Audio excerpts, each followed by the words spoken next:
بالله من الشيطان الرجيم. بسم الله الرحمن الرحيم. السلام عليكم ورحمة الله وبركاته. إن الحمد لله نحمده ونستعينه ونستغفره ونعوذ بالله من شرور أنفسنا من سيئات أعمالنا.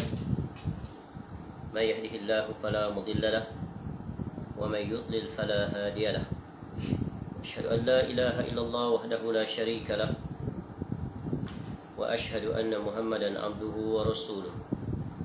يا أيها الذين آمنوا اتقوا الله حق تقاته ولا تموتن إلا وأنتم مسلمون. يا أيها الناس اتقوا ربكم الذي خلقكم من نفس واحدة وخلق منها زوجها وبث منهما رجالا كثيرا ونساء واتقوا الله الذي تساءلون به والأرحام إن الله كان عليكم رقيبا. يا أيها الذين آمنوا اتقوا الله وقولوا قولا سديدا يصلح لكم أعمالكم ويغفر لكم ذنوبكم ومن يطع الله ورسوله فقد فاز فوزا عظيما. أما بعد فإن أصدق الحديث كتاب الله وخير الهدي هدي محمد صلى الله عليه وسلم وشر الأمور محدثاتها وكل محدثة بدعة وكل بدعة ضلالة وكل ضلالة في النار. اللهم إنا نسألك علما نافعا. Ya Allah, kami memohon kepada Engkau ilmu. Ya Allah, kami memohon kepada Engkau ilmu yang bermanfaat, warizqan thayyibah dan rezeki yang baik, wa amalan mutaqabbala dan amal yang diterima. Alhamdulillah, kita bersyukur kepada Allah Subhanahu wa taala dapat kembali kita bertemu pada malam ini untuk kita menyambung kembali kitab yang bertajuk Amalan Sunnah Setahun Menurut Al-Quran dan As-Sunnah yang ditulis atau disusun oleh Al-Ustaz Yazid bin Abdul Qadir Jawas Hafizahullah Ta'ala. Kita masih lagi dalam membahaskan perkara yang dibentangkan pada bab yang keempat di bawah tajuk sunnah-sunnah yang berkaitan dengan sifat, yakni tata cara wuduk dan taharah. Kita lanjutkan pada perbahasan poin nombor F, muka surat 124 di bawah tajuk taharah. Ya, di bawah tajuk taharah. Baik, berkata Al-Ustaz Hafizahullah Ta'ala, taharah, ya, nombor 1 iaitu definisi taharah dan air suci yang mensucikan.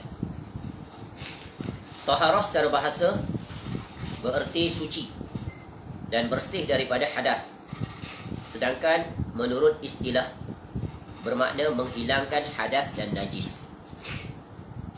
Seluruh air yang turun dari langit dan yang keluar daripada bumi adalah suci, lagi menyucikan. Hal ini berdasarkan firman Allah SWT, A'udzubillahi minasyaitonirrajim, wa huwa alladhi arsala ar-riyaha bushran baina yaday rahmatih wa anzalna minas samai ma'an tahura. Dialah yakni Allah yang meniupkan angin, yakni sebagai pembawa khabar gembira yang dekat sebelum kedatangan rahmatnya, yakni hujan. Dan kami turunkan dari langit air yang amat bersih, yakni suci dan menyucikan. Surah Al-Furqan ayat 48. Demikian juga air laut. Nabi SAW bersabda, wat-tahuru ma'u al-hillu maitatuh. Air laut itu suci dan bangkainya halal. Demikian juga air sumur, yakni air telaga, air perigi. Meskipun nampak kotor atau terdapat kotoran padanya, berlumut umpamanya, atau daun yang berguguran, ya, bertakung di dalamnya, ya. Nabi SAW bersabda tentang sumur atau perigi mudha'af, ya, innal ma'a tahurun la yunajjisuhu syai'. Sesungguhnya air itu suci dan tidak najis oleh sesuatu apapun. Jadi hukum asal air itu adalah suci, ya, dan tidak najis oleh sesuatu pun. Air itu tetap dalam kesuciannya sekalipun bercampur dengan zat lain, selama mana tidak keluar dari keasliannya. Dan tidaklah suatu air dihukumi najis meskipun terdapat najis padanya, kecuali jika air itu berubah disebabkan suatu najis. Ini secara ringkas sahaja. Adapun kalau kita mempelajari secara terperinci, ya, khususnya perbahasan di sisi mazhab Syafi'i, ya, para ulama kita, ya, biasanya akan memulakan awal bab, ya, yang berkaitan dengan kitab fiqh, dimulai dengan perbahasan yang berkaitan kitabut taharah. Ya, sebagaimana contoh di dalam kitab, ya, Matan Abi Suja yang ditulis oleh Al-Imam Abu Suja Al-Asfahani rahimahullah, salah satu kitab yang masyhur yang dipelajari, ya, khususnya di tempat kita di Nusantara, di pondok-pondok, ya, mempelajari kitab ini, ya, daripada awal sampai akhir sempurna, lengkap sebagai, ya, peringkat asas, di mana kitab itu secara ringkas hanya mendatangkan matan tanpa ada dalil, ya, kemudian disyarahkan oleh para ulama. Dan kitab ini di antara kitab yang banyak disyarahkan oleh para ulama di sisi mazhab Syafi'i. Diajarkan, ya, di pelbagai, di pondok khususnya, di surau-surau, di masjid. Ya, alhamdulillah, ya, kita telah mempelajari kitab ini selesai daripada awal bab sampai akhir bab, ya, tentang salah satu kitab di dalam mazhab Syafi'i, yang dengan itu kita mendapat manfaat yang sangat banyak. Ya, jika kita lihat di dalam kitab, ya, Matan Abi Suja ini, maka di awalnya, ya, disebut tentang perbahasan air, ya, kitabut taharah al-miyahu allati yajuzu biha at-tahhirun, ya, at-tahiru sab'u miyah. Air yang boleh digunakan untuk bersuci ada 7 jenis, ya, gabungan daripada air yang turun daripada langit, awan, dan air yang keluar daripada perut bumi. Ya, kalau di sini hanya disebut tentang, ya, turun langit dan keluar daripada bumi, hanya beberapa contoh. Adapun kalau perbahasan terperinci, kita akan temui air apa. Yang pertama, ma'us sama, iaitu air hujan. Yang kedua, wa ma'ul bahr, air laut. Wa ma'un nahri, air sungai. Termasuk padanya air terjun. Air terjun memiliki nama khas, tapi asalnya sungai. Masya-Allah. Wa ma'ul bi'ri, air perigi. Ya, wa ma'ul ain, air mata air. Al-ain, bukan mata air kita ni. Air mata air, ya, yang keluar daripada perut bumi. Ya, wa ma'us salji, air salji. Ya, salji, ais, di negara-negara sejuk. Kemudian wa ma'ul bard, air barat, yakni air embun. Itu terperinci. Ya, kemudian nanti di dalam penjelasan juga dijelaskan tentang kategori-kategori air. Ya, disebutkan tentang di sisi mazhab Syafi'i ada 4 jenis air. Satu dipanggil air, ya, iaitu air tahir, mutahhir, ghairu makruh. Ya, tahirun, mutahhirun, ghairu makruhin, wa huwal ma'ul mutlaq. Jadi bahasa mudah, air mutlak. Air tadi, 7 jenis tadi tu, air mutlak. Ya, itu secara ringkas. Kemudian yang kedua adalah wa tahirun, mutahhirun, makruhun, wa huwa al-ma'ul apa? Al-ma'ul musyammas. Air yang tahir lagi mutahhir, dia makruh. Ya, dia air mutlak juga, tapi disebabkan ada pengaruh luaran, iaitu dijemur di tengah panas di dalam bekas yang berlogam yang boleh mendatangkan bahaya. Air panas. Tapi kalau air panas yang kita, kalau musim sejuk kita panaskan air itu mana? Boleh, itu bukan terlalu panas. Ya, dalam keadaan dingin, umpama negara-negara sejuk, ataupun musim sejuk, musim hujan, nak mandi air menggigil, kita pakai air yang ada heater. Itu tak. Ini maksudnya air yang panas dijemur di tengah matahari dan terik, ya, berlaku tidak balas di antara logam tersebut dengan air, maka boleh membahayakan. Ini dijelaskan dalam kitab-kitab mazhab Syafi'i. Ilahnya kenapa dia jadi makruh. Ya, tapi tetap dia berstatus air mutlak yang boleh digunakan untuk, ya, taharah. Sama ada untuk mandi, ya, mandi atau untuk berwuduk. Yang ketiga adalah wa tahirun ghairu mutahhirin, wa huwal ma'ul musta'mal. Air yang tahir, ya, ghairu, tapi tak mutahhir, tak menyucikan. Air apa? Air musta'mal, air yang telah digunakan. Jadi di sisi mazhab Syafi'i ada air musta'mal. Di sisi mazhab lain, ya tidak ada air mustakmal. Ya selama mana air itu tidak berubah sifat. Dari sudut warna, rasa atau bau. Atau ketiga-tiganya sekali. Tiga-tiga sekali lah. Ya. Kemudian yang keempat air apa? Air wamaun najisun. Ya. Dia panggil air rebutan najis. Wa huwa alladhi halat fihi najasah wa huwa dunal kullatain aw kana kullataini fataghayyar. Iaitu air najis, air yang dimasuki oleh najis. Ia kemasukan benda najis dan air itu kurang dari 2 kolah atau 2 kolah tetapi berubah. Itu contoh secara ringkas. Ada pun perinciannya, ya, dihuraikan secara terperinci di dalam kitab fiqh mazhab Syafi'i. Baik, sini Syekh kita buat satu kesimpulan. Ya, baik. Yang kedua, najasat. Ya. Najasat. Bentuk jamak daripada najasah, iaitu semua yang dianggap menjijikkan oleh orang yang bertabiat normal. Mereka menjauhkan diri darinya dan mencuci pakaian mereka jika terkena olehnya. Di antaranya adalah kotoran, najis dan air kencing. Ini adalah perkara yang menjijikkan. Ya. Dan tidak semestinya perkara yang menjijikkan itu najis. Ya. Jadi dia padanya najis dan juga tidak najis, tapi menjijikkan. Hukum asal segala sesuatu adalah boleh dan suci. Ya, maka untuk menentukan najisnya sesuatu benda atau zat harus didasari dalil yang benar. Ya, antara materi yang dinyatakan najis adalah di antara perkara-perkara yang dinyatakan sebagai najis. Yang pertama adalah air kencing dan juga kotoran najis manusia. Ini ijma'. Ya, dalilnya adalah sabda Rasulullah SAW, "Idza wati'a ahadukum bina'lihil adza fa innat turaba lahu tahur." Apabila salah seorang di antara kamu memijak kotoran dengan sandalnya, dengan kasutnya, maka tanahlah penyuciannya. Ya. Jadi kalau ada kasut kita ada najis di bawahnya, kalau kita nak solat menggunakan kasut itu, maka hendaklah dibersihkan terlebih dahulu bahagian bawah kasut tersebut.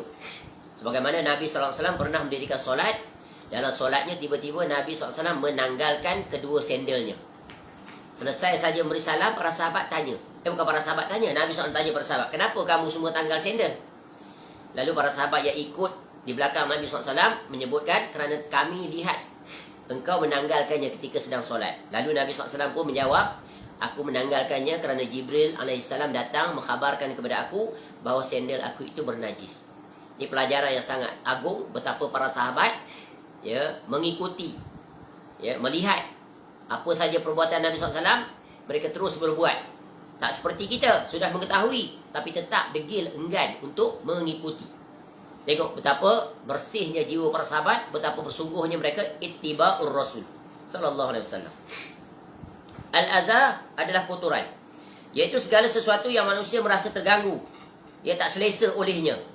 Seperti najis, kotoran, batu, duri dan sebagainya. Perkara-perkara yang manusia tak selesa, tak suka. Adapun kotoran yang dimaksudkan dalam hadis ini adalah kotoran yang bersifat najis, sebagaimana yang nampak jelas, yang nyata. Sedangkan dalil bagi najisnya air kencing adalah hadis Anas radhiyallahu anhu. Dia berkata, ada seorang Arab Badui kencing di masjid Nabi SAW. Lalu segolongan orang para sahabat menghampirinya. Rasulullah SAW lalu bersabda, biarkanlah dia, jangan kamu hentikan kencingnya. Anas radhiyallahu anhu melanjutkan, setelah orang itu selesai, ya, kencingnya, beliau SAW minta untuk dibawakan, ya, seberkas air, lalu disiramkan di atasnya. Jadi kalau kita lihat faedah hadis ini, banyak faedahnya dari segi bagaimana akhlak Nabi SAW dalam mentarbiah para sahabat. Ya. Jadi menjadi pelajaran penting bagi para sahabat yang lain. Ya, sehingga ada para sahabat lain nak pukul dia. Sebab apa? Kencing dalam masjid.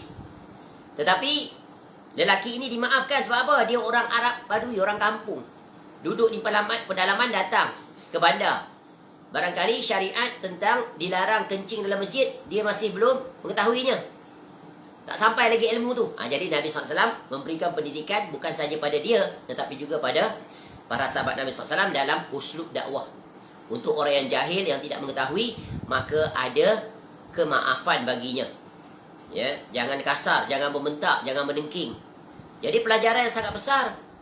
Khususnya penerapan di zaman sekarang. Kalau anak-anak dibawa ke masjid dan surau, barangkali ada di antara anak-anak itu tiba-tiba terkencing di dalam masjid, maka jangan dibentak, jangan ditengking. Ya. Kerana anak kecil tidak mengetahui. Barangkali yang salah kedua ibu bapanya. Ya, jangan pula dimarahi kedua ibu bapanya, dia khalaq ramai, itu menjatuhkan maruah. Ya, gunakanlah ilmu psikologi cara Nabi SAW.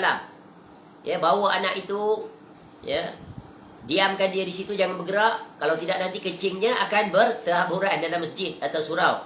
Pegang dia, ya, kemudian tempat kencingnya itu dikenal pasti, dibersihkan, ya, ambil air, bersihkan. Kemudian anak kecil itu barangkali, ya, didukung dia, dia ambil sesuatu, lapik di bahagian kencingnya itu supaya tidak menitik, bawa ke bilik air. Selesai masalah kan? Apa perlu nak kelahi, nak bergaduh? Perkara dah berlaku. Tapi jarang perkara ini kelihatan. Kebanyakannya kasar, marah. Ya, bukan saja pada anak kecil itu, bahkan kepada ibu bapanya juga. Bukankah ini satu akhlak yang buruk? Nabi SAW mengajar kita. Ya, kerana perkara dah berlaku. Kalau nak berleti, nak marah pun nanti dulu. Dan jangan di dalam masjid. Kerana ramai orang berada di sekitar itu. Ya, dan perkara itu pun berlaku, ya, bukan disengajakan. Kena letakkan baik sangka terlebih dahulu. Dan apatah lagi, ketika itu barangkali orang itu pertama kali datang masjid. Yang selama ini tak pernah datang masjid, ataupun barangkali dia dalam bermusafir, singgah sebentar. Barangkali anaknya tengah-tengah, dia pakai pampers, tapi anaknya barangkali tak selesa, dibukanya pampers, dia kencing di situ. Anak kecil, we always have this in mind. Expect the unexpected. Sebab anak kecil dia tidak berakal. Belum mumayyiz. Belum baligh. Mumayyiz dah. Ya, tapi dalam mumayyiz tu pun dia sifat keanak-anakan. Dia boleh bertindak luar daripada jangkaan. Nama anak-anak kecil. Jadi kalau kita nak menengking, nak marah kepada anak, ingat. Kita bukan lahir-lahir terus jadi tua ahli masjid. Tak. Kita lahir-lahir juga anak kecil. Ya, barangkali kecil kita tu lebih parah daripada anak kecil tadi yang sampai ke masjid. Kita dah tua baru sampai ke masjid. Nampak tak? Ini kaedah-kaedah penting. Jangan merasa diri tu hebat, ahli masjid, ahli surau. Sehingga seolah-olah masjid dan surau tu milik kita. Ini bencana yang banyak berlaku. Tanpa disedari. Kasar, tidak berdiplomasi, ya, tidak mesra kepada orang yang datang. Kadang-kadang orang yang datang dewasa, dia nampak macam pelik sikit, asing sikit, dia tengok tenung daripada atas sampai ke kaki. Ya, ni nak datang solat ke apa ni? Kadang-kadang dengan wajah yang sangat kasar, tak ramah langsung. Sepatutnya masjid surau ni kena pergi kursus. Ya, bagaimana nak appreciate, entertain. Ya, nak greet orang yang datang ke surau masjid. Jangan hanya berbangga sebagai ahli jawatankuasa masjid. Bukan ada privilege apa pun jadi ahli jawatankuasa masjid dan surau. Ya, yang parahnya nanti mereka semua akan diminta bertanggungjawab di akhirat nanti. Kamu jaga, kamu urus. Adakah sesuai dengan cara yang diperintahkan oleh Nabi SAW? Atau kamu ikut cara kamu? Bersiap. Ya, jangan tertipu dengan jawatan. Ya, jangan belagak, jangan sombong. Kamu pun dilantik oleh orang. Kena ingat kaedah tu. Ya, tanggungjawab besar, amanah besar. Ya, sebab itu para pengurus pelaksana masjid dan surau ni mesti belajar ilmu tentang apa? Tentang psikologi. Ya, ilmu tentang, ya, bagaimana berinteraksi dengan orang supaya orang minat untuk datang ke masjid dan surau. Ya, seronok bila lihat mereka tu ahli masjid, ahli jawatankuasa, patut orang yang paling hebat dari segi sambutan terhadap tetamu. Orang yang datang ke surau masjid itu adalah tetamu Allah. Kena dia belajar. Ya, senyum. Ya, melihat orang datang, orang asing datang, dia bertanya khabar. Dari mana tuan? Sila masuk. Sini tandasnya. Beritahu. Macam kita pergi hotel. Dia explain semua sekali. Ini masjid, rumah Allah. Tempat yang paling mulia di atas muka bumi. Ini, ya, perkara yang perlu diterapkan. Supaya kita jadi masjid 5 bintang. Tu. Masya Allah. Baik. Yang kedua. Iaitu air mazi dan wadi. Di mana Nabi SAW memerintahkan untuk menyuci kemaluan lalu berwuduk apabila nak solat. Sebagaimana sudah dijelaskan. Ini sudah dijelaskan sebelum ni. Ketiga, kotoran binatang yang dagingnya tidak halal dimakan. Dari Abdullah radhiyallahu anhu, dia berkata, ketika Nabi SAW hendak buang hajat, beliau berkata, ambilkan aku 3 batu. Ini istinja dengan menggunakan batu. Ya, kita belajar dalam bab istinja benda yang kesat. Ya, yang tidak melukakan anggota. Kalau daun berduri kasar tak boleh. Ya, begitu juga batu sebab dia licin, dia tak bersifat iaitu mengeringkan. Ya, itu dia. Tetapi aku hanya menemukan 2 batu dan seketul kotoran keldai. Beliau SAW lalu mengambil kedua batu itu dan membuang kotoran keldai. Setelah itu beliau bersabda, kotoran itu najis. Tu. Ya, jadi ini adalah, ya, kotoran binatang yang dagingnya tidak halal dimakan. Jadi mafhumnya, Kalau kotoran binatang yang dagingnya halal dimakan, boleh ke buat istinja? Mafhumnya boleh. Ini ada dalam perbahasan bab fiqah. Jadi jangan beli. Ya, jangan beli. Jadi kalau kita buka kitab perbahasan para ulama, kita akan temui pelbagai pendapat dan pandangan. Jadi jangan cepat-cepat menolak. Jangan kata ni sesat, ajaran baru ke apa ke. Ya, kerana ceteknya sedikitnya pembacaan dan ya belajarnya kita dalam jurusan ini. Yang keempat, darah haid. Ya, hal ini berdasarkan hadis daripada Asma binti Abu Bakar radhiyallahu anhuma. Ia berkata, ada seorang wanita menemui Nabi SAW. Dia pun berkata, baju seorang di antara kami terkena darah haid. Apa yang harus dilakukannya? Beliau SAW bersabda, keriklah bekas darah itu. Kenapa? Apa? Kerik. Kikis. Ya, percikkan air. Sebab dia dah kering. Kalau dia masih basah, just ya, tuangkan air. Lalu siramlah. Setelah itu solatlah dengan baju tersebut. Maksudnya kita alirkan air di tempat darah haid tersebut. Kalau dia dah kering, keluar, hilangkan dia. Kelima, air liur anjing. Dari Abu Hurairah radhiyallahu an, ia berkata bahawa Rasulullah SAW bersabda, tuhuru ina'i ahadikum idza walagha fihi al-kalbu an yaghsilahu sab'a marrat ulahunna bit-turab. Ya, ulahunna bit-turab. Cara mensucikan, membersihkan bejana bekas salah seorang di antara kamu apabila dijilat oleh anjing, air liur anjing itu adalah membasuhnya 7 kali. Dan yang pertama dengan tanah. Ya, salah satunya adalah dengan menggunakan tanah. Tak kira lah tanah apa pun. Ya, tanah di luar rumah kita tu, tapi pastikan tanah yang bersih lah. Ya, tu caranya. Ya, keenam. Jadi kalau ada orang yang memelihara anjing, ya, dia bela anjing untuk jaga kebun dia, untuk dia buat memburu, maka kalau dia terkena ya jilatan anjing, maka bersihkan dengan ini dipanggil apa ni? Menyamak. Ya. Baik. Yang keenam, bangkai, iaitu bangkai haiwan yang mati tanpa disembelih secara syar'i. Nabi SAW bersabda, "Idza dubighal ihabu faqad tahur." Jika al-ihab telah disamak, maka ia telah suci. Al-ihab ialah kulit bangkai binatang. Akan tetapi ada yang dikecualikan dari hukum bangkai tersebut. Ini bangkai yang mati ya tanpa disembelih secara syar'i. Karya al-najis. Ya. Baik. Kemudian ada yang dikecualikan dari hukum bangkai. Iaitu apa dia? Bangkai ikan dan belalang. Ya. Dari Ibnu Umar radhiyallahu anhu, ia berkata bahawa Rasulullah SAW bersabda, uhillat lana maitatani wadaman, ammal maitatani falhutu wal jarad, wa ammad damani fal kabidu wattihal. Dihalalkan bagi kita 2 jenis bangkai dan 2 jenis darah. Boleh makan. Kedua jenis bangkai itu adalah ikan dan belalang. Sedangkan kedua jenis darah itu adalah hati dan limpa.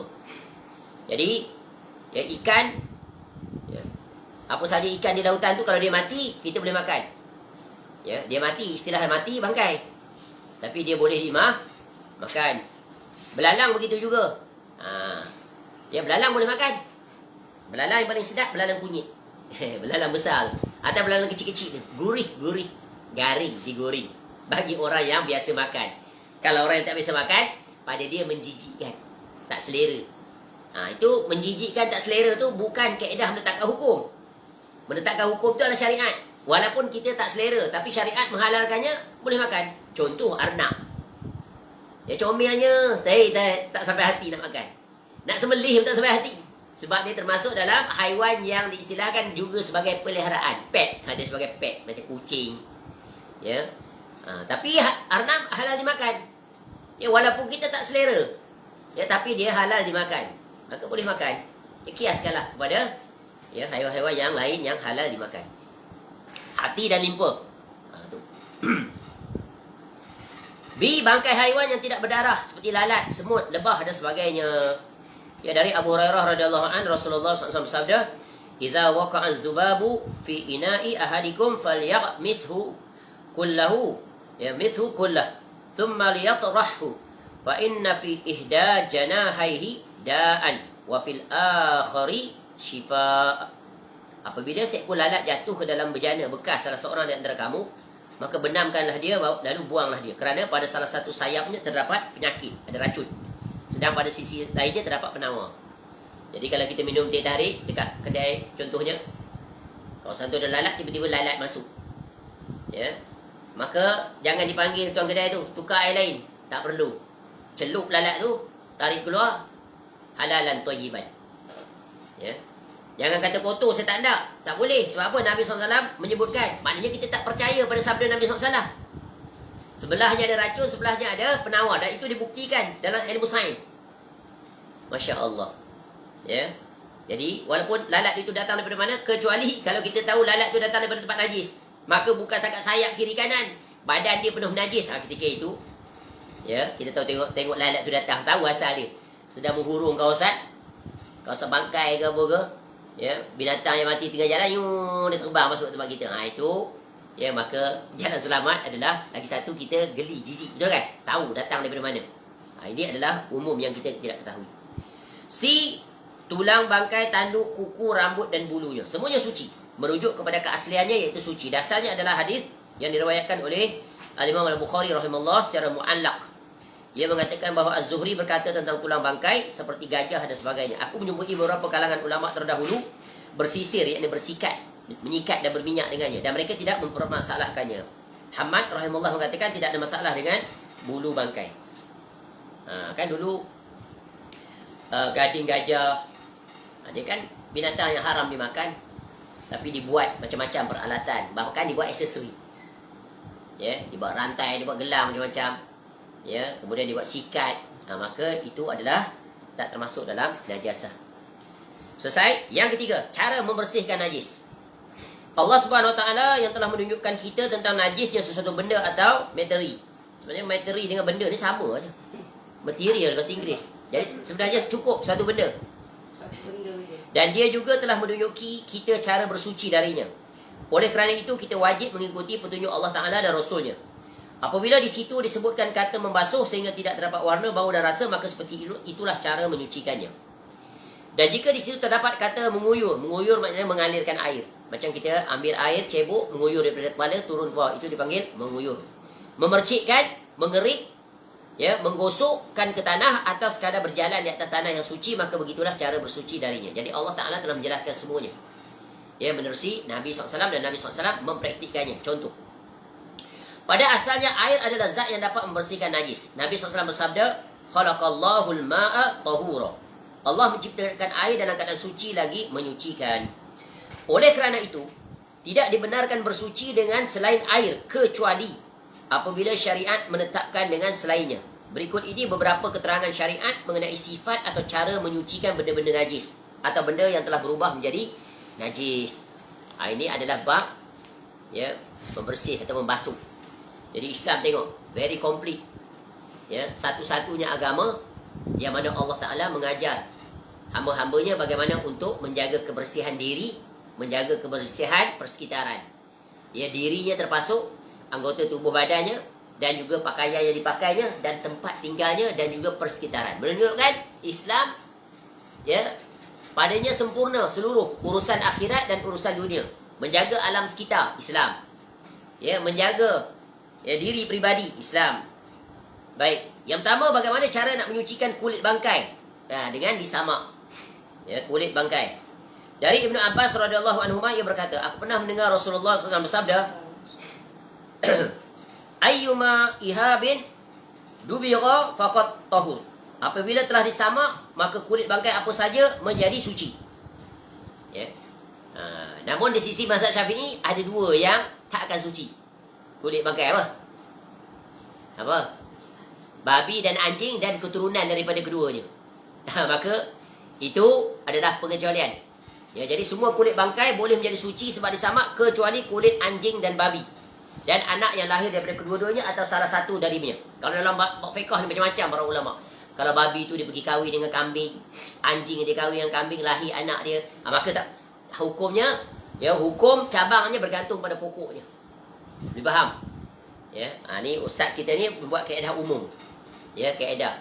Jadi perincian-perinciannya di setiap mazhab akan menjelaskan mengikut perspektif hasil daripada ijtihad para ulama tersebut dengan melihat kepada dalil-dalil dan juga, ya, hasil natijah daripada cara mereka menganalisa, ya, dalil-dalil. Jadi ini adalah kaedah umum. Ya, jadi ini untuk kehati-hatian dan jalan tengah. Jadi Ya, kita sebagai orang-orang yang berada di bumi Nusantara ni, yang mazhab resminya adalah mazhab Syafi'i, maka hendaklah kita merujuk kepadanya. Itu adalah muka uruf dan adab. Walau bagaimanapun, secara individu kita boleh memilih pendapat yang kita cenderung kepadanya, walaupun dia keluar daripada mazhab Syafi'i. Tetapi ini dengan syarat orang itu memiliki kemampuan dengan ilmunya, kerana dia bertanggungjawab di atas apa yang dia ketahui. Adapun orang awam, mazhab mereka mengikut orang yang mereka tanya. Orang awam, kerana mereka tidak memiliki kemampuan, kecuali bila dia berusaha meningkatkan dirinya dari satu tingkat ke satu tingkat, akhirnya dia akan mencapai. Sebab itu setiap kita hendaklah berusaha jangan selama-lamanya menjadi orang awam, kerana kita memiliki kemampuan. Ya, dan setiap diri mengetahuinya. Kalau dalam urusan dunia kita memiliki kemampuan daripada orang yang zero, akhirnya menjadi hero, apatah lagi dalam urusan akhirat. Kerana kita pasti mampu melakukannya, dengan syarat ada kemahuan. Baik. B. Menyucikan bejana yang dijilat anjing. Ya. Dari Abu Hurairah radhiyallahu anhu, Rasulullah SAW bersabda, cara menyucikan bejana bekas seorang di antara kamu yang dijilat anjing adalah membasuhnya 7 kali. Yang pertama dengan tanah. Ini sebagaimana disebut oleh Imam Muslim rahimahullah, dalam hadis Nabi SAW. C. Menyucikan baju yang terkena darah haid. Ini membersihkan baju ada darah haid. Ini wanita lah. Cara membersihkan baju atau kain yang terkena darah haid adalah dengan dikerik-kerik lalu dipercikkan air, kemudian disiram air sebagaimana hadis daripada Asma binti Abu Bakar radhiyallahu anha yang telah disebutkan. Sekarang ni pakai mesin basuh. Jadi yang terbaik adalah pisahkan. Ya, kalau kita tahu pakaian kita itu dah terkena darah haid, selamat, kita asingkan dia, kita basuh dia secara bersendirian. Tu. Ya, dan itu lebih selamat. Dari Abu Hurairah radhiyallahu anhu bahawa Khawlah binti Yasar radhiyallahu anha berkata, "Wahai Rasulullah, saya hanya mempunyai satu baju yang saya pakai ketika haid." Beliau SAW bersabda, apabila engkau telah suci, cucilah tempat yang terkena darah itu, lalu solatlah dengannya.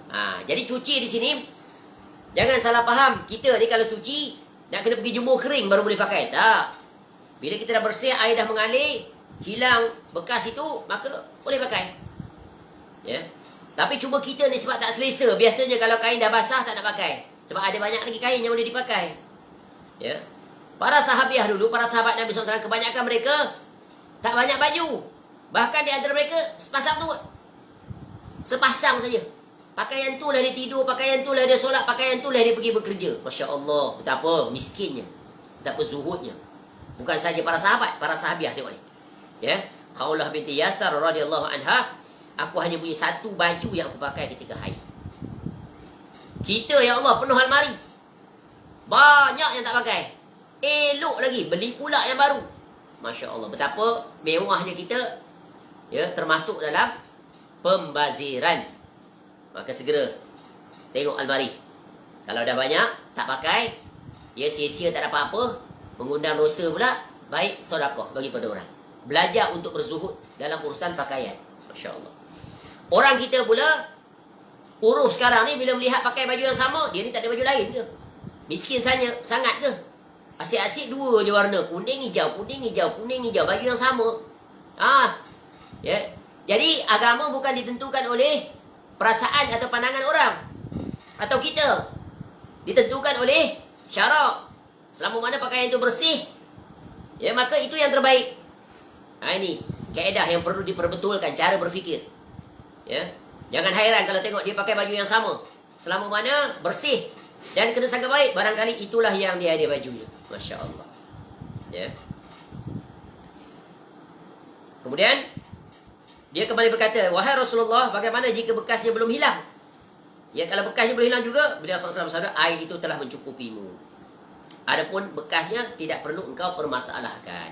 Kadang-kadang kan dia dah lama, dia masih ada tinggal bekas warna macam kusang-kusang kan, itu dah selesai. Sebab Islam itu dia mudah, dia pertengahan, dia tak menyusahkan, tak perlu kita takalluf. Di menyucikan bahagian bawah pakaian wanita. Ni labuh ni kan, ni kaki ke contohnya, ni buku lali, ni yang duduk bawah ni. Pakaian wanita dia begitu, dia tak boleh di sini. Sebab apa? Kaki adalah aurat yang banyak diabaikan oleh kaum wanita. Quran sebut apa? Kecuali yang tampak wajah dan kedua tapak tangan. Bahkan ada di kalangan ulama mengatakan wajah tapak tangan pun termasuk aurat, kena tutup. Tu. Ya. Pandangan di kalangan ulama. Khususnya di zaman fitnah sekarang. Lagi lah kena tutup. Sebab banyak sangat mata-mata yang memerhatikan. Tu. Baik. Dari ummu walad, yakni budak wanita atau hamba sahaya yang melahirkan anak majikannya. Maknanya ummu walad ni wanita merdeka, ya, dia kahwin dengan majikan dia, anak yang lahir adalah anak yang merdeka. Jadi mak dia tu jadi apa? Hamba pada anak dia. Tu. Ya. Bila Ibrahim bin Abdul Rahman bin Auf radhiyallahu an, ia berkata pada Ummu Salamah radhiyallahu anha, isteri Nabi sallallahu alaihi wasallam, aku adalah wanita yang berpakaian panjang, ya, labuh, dan aku berjalan di tempat-tempat yang kotor. Maka Ummu Salamah radhiyallahu anha berkata bahawa Nabi SAW pernah bersabda, hujung pakaian yang terkena kotoran tadi dicucikan tanah berikutnya. Maknanya, kalau pakaian kita pergi pasar ke pergi mana pun, jangan risau. Pada anggapan kita tadi ada najis. Itu anggapan saja, andaian. Dia zonni, bukan qat'i. Tapi Nabi SAW bagi kaedah, syariat mengajarkan, pakaian terseret tu nanti, bila dia seret di atas bumi, permukaan tanah, maka tanah itu yang membersihkannya. Masya Allah. Ya, tanah bukan hanya untuk bertayamum. Jadi menunjukkan tanah ini mengandungi khasiat yang menakjubkan. Jadi pakaian kotor tapi tak bernajis. Ya. Macam contohlah, kita dulu di kampung, kerja kampung, pergi sawah padi, ya, pergi menyangkul tanam jagung, tanam sayur, atau pergi menuri getah. Ya, kemudian tengah hari masuk waktu zuhur. Kerja belum selesai. Nak balik ada lagi kerja. Maka kalau kita terus solat dengan pakaian itu tanpa mandi, sah tak solat? Kenapa sah? Itu kan kotor. Dah berpeluh, busuk lagi. Dia bukan najis. Kotor tu, kotor di sisi kita. Tapi di sisi Allah Ta'ala, dia suci. Kotor yang suci. Tu. Ya, bersih yang suci, kotor yang suci, sama. Ya, tetap sah. Kerana sesuai dengan keadaan kita ketika itu. Cuba lihat orang yang berperang. Berperang mana ada kesempatan mandi? Apatah lagi hidup di gurun. Di zaman Nabi SAW, berpeluh lagi, berdarah lagi badan. Solat dengan keadaan itu, dengan pakaian yang berdarah. Ya, dengan peluhnya. Ya, perang di tengah panas, peluh. Cuma istimewanya peluh hanya di negara gurun ni, dia tak melekit macam kita. Ya, dia kering, elok, tak rasa rimas. Dia tak rasa melekit, melejit tu tak rasa. Itulah Allah bagi nikmat. Dia kelembapannya rendah. Kita kelembapan tinggi. Berpeluh tapi lepas tu melekit, bau semacam. Dia tak. Itu istimewanya. Ya. Baik. Menyucikan pakaian yang terkena kencing bayi laki-laki yang masih menyusu. Anak-anak yang masih menyusu. Berapa umur? 2 bulan. 2 bulan. 2 tahun. 2 tahun lebih kurang, 2 tahun 10 hari maksimum. Dari Abu Samh, ya, pembantu Nabi SAW, ia berkata bahawa Nabi SAW bersabda, cara menyucikan air kencing bayi perempuan adalah dengan dicuci. Sedangkan air kencing bayi lelaki dengan cara dipercik. Lelaki tu dia kurang sikit. Dia hanya percik. Tapi anak perempuan kena dicuci, dialirkan air. Ya. Kencing kat situ, percik-percik saja, lap-lap, selesai. Contoh, kalau dia, contoh kencing di atas lantai. Tapi dalam tempoh, dia masih menyusu, dia tak makan apa-apa. Kalau dia dah makan roti, makan kentang, makan nasi, itu dah berbeza. Macam orang dewasa lah hukum dia. Dia faham. Dah penyakit lagi. Buang air besar berketul-ketul dia. Budak kecil. Bagi makan. F. Mensucikan pakaian terkena mazi. Dari Sahal bin Hunayf radhiyallahu anhu berkata, aku mengalami kesulitan kerana mazi yang kerananya aku jadi sering mandi. Lalu aku adukan masalah tersebut pada Rasulullah SAW. Beliau SAW bersabda, cukup engkau bersuci dengan cara berwudu. Aku kembali bertanya, wahai Rasulullah, lalu bagaimana dengan mazi yang mengenai pakaian aku? Beliau SAW menjawab, cukuplah, ambillah segayung air lalu guyurkan pada pakaianmu yang terkena cairan itu. Maka, ya, alirkan air basuh. Maknanya basuh. Ya, itu air apa? Air mazi. Ya, air mazi, air apa? Iaitu cairan bening pekat, melekit yang keluar ketika syahwat. Tu mukadimah sebelum keluarnya air mani. Tu dia. Ya, ni kena tahu. Dah belajar. Ya, tidak ada istilah malu dalam jurusan ini kerana semua kita akan melaluinya. Ya, yang belum berkahwin akan berkahwin. Yang sudah berkahwin pasti akan melaluinya selalu. G. Menyucikan bahagian bawah sandal. Kasut. Ya, kasut, slipper, terompah. Dari Abu Sa'id radhiyallahu an, Nabi SAW bersabda, apabila salah seorang di antara kamu hendak masuk ke dalam masjid, yakni dengan memakai kasut atau sandal. Pakai khuf contohnya. Hendaklah ia membalikkan sandal dan melihatnya terlebih dulu. Apabila ia menemukan kotoran di sana, maka hendaklah dia gosok ke tanah lalu solat dengannya. Ini adalah biasa di mana? Di padang pasir lah. Ya Nabi SAW, ya masjidnya berlantaikan pasir. Bukan kapet macam kita, bukan macam kapet sekarang Masjid Nabawi, itu dah moden. Dulu lantainya pasir. Atapnya pelepah-pelepah kurma. Atap terbuka begitu, ada tiang. Contoh, solat Idul Adha dan Idul Fitri. Nabi SAW solat di mana? Di lapangan, sunnah. Maka pakai dengan kasut sekali. Tak tanggal siapa nak cari naas. Sebab apa? Panas. Kalau suhu 40 darjah, tak tercabut tapak kaki. Kalau barefoot, kena pakai kasut. Tu. Ya. Dan ini merupakan salah satu keistimewaan orang yang pakai kasut dalam musafir. Ya. Kalau sekarang kita berhenti di RNR, kita tanggal kasut. Ya. Stokin masih ada, tak perlu tanggal. Tu. Kecuali stokin kita berbau. Tapi kebiasaannya tempat kita kena tanggal stokin. Sebab apa? Stokin berbau. Sebab iklim kita menghasilkan kelembapan di kaki. Dia tak kering. Macam di negara Arab. Ya, dia kering. Begitu juga di negara-negara Eropah. Dia kelembapan dia tak macam kita. Dia very low compared to us. Kita menghasilkan panas, peluh, kemudian peluh lama kering. Menghasilkan bau yang tak enak. Maka tanggal stokin. Lagi satu, uruf kita tak biasa. Masyarakat itu pakai stokin masuk masjid dan surau. Kalau kita pergi Turki, uruhnya berlawanan. Kalau kita tanggal stokin, something wrong somewhere dengan kita, tengok semacam dia. Sebab dia pakai stokin. Tu, tak berbau kaki dia. Kalau kita tanggal barefoot tu, dia tahu lah ni orang mana ni. Ini bukan orang Turki, dimaafkan. Tapi ikut uruf kebiasaan. Ya, kita barangkali tak selesa sebab bukan kebiasaan. Kita pergi mana pun kita nak tanggal stokin. Betul kan? Sebab kita rasa stokin tu berbau, tak selesa. Orang tak selesa, kita tak selesa. Apatah lagi kalau kita di Malaysia ni, biasanya apa? Stokin tu dia bertukar. Tapi kasut tu yang sama dia pakai tiap-tiap hari. Tak basuh, kasut tu yang berbau. Menyebabkan stokinnya berbau. Sebab apa? Kelembapan tinggi. Ya. Jadi itulah barangkali dia antara sebab kita banyak pakaian. Salah satunya tak boleh pakai pakaian yang sama. Dia pergi ke tempat kerja sebab apa? Berbau, peluh. Memang itu kenyataan. Jadi sesuai lah di tempat kita ada banyak pakaian. Tapi jangan melampaui batasan. Adapun kalau di negara Arab, kita pergi umrah, pergi haji, pakai baju tu satu les minggu tak rasa gatal badan. Tapi kalau kita pakai baju yang sama tempat kita, 2 hari dah gatal badan dah. Sebab apa? Kotoran peluh kita tu menghasilkan garam-garam yang akhirnya menghasilkan bau. Kemudian proses akhirnya datanglah ya ketidak keselesaan. Masya-Allah. Ini sesuai dengan uruf kebiasaan. Baik. Jadi menyucikan itu sandal tadi. Ya, sebab tu Nabi SAW tadi kita sebut ketika solat, ya, Jibril AS bagi tahu ada kotoran, maka Nabi SAW tanggal. Sebab apa? Najis tak sah tempat solat. Ya, pakaian kita bila ada najis, kalau solat tidak sah. Ya. Tu. Menyucikan tanah. Cara menyucikan atau membersihkan tanah dari najis adalah dengan membuang najis tersebut dan menguyurnya dengan air, siram air. Adapun jika najisnya berupa cairan yang air kencing, maka cukup diguyur dengan seember air, sebekas air. Ya. Sebagaimana yang diperintahkan oleh Nabi SAW ketika seorang Arab Badui tadi kencing dalam masjid.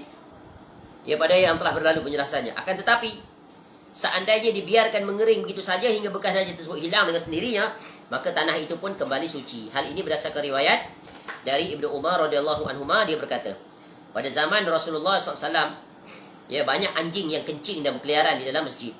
Akan tetapi, mereka tidak menguyurkan air sedikit pun di atasnya. Baik, intah selesai. Ini perbahasan secara ringkas. Ya, pokok-pokok utama saja. Adapun perinciannya boleh kita belajar dalam kitab-kitab fiqh.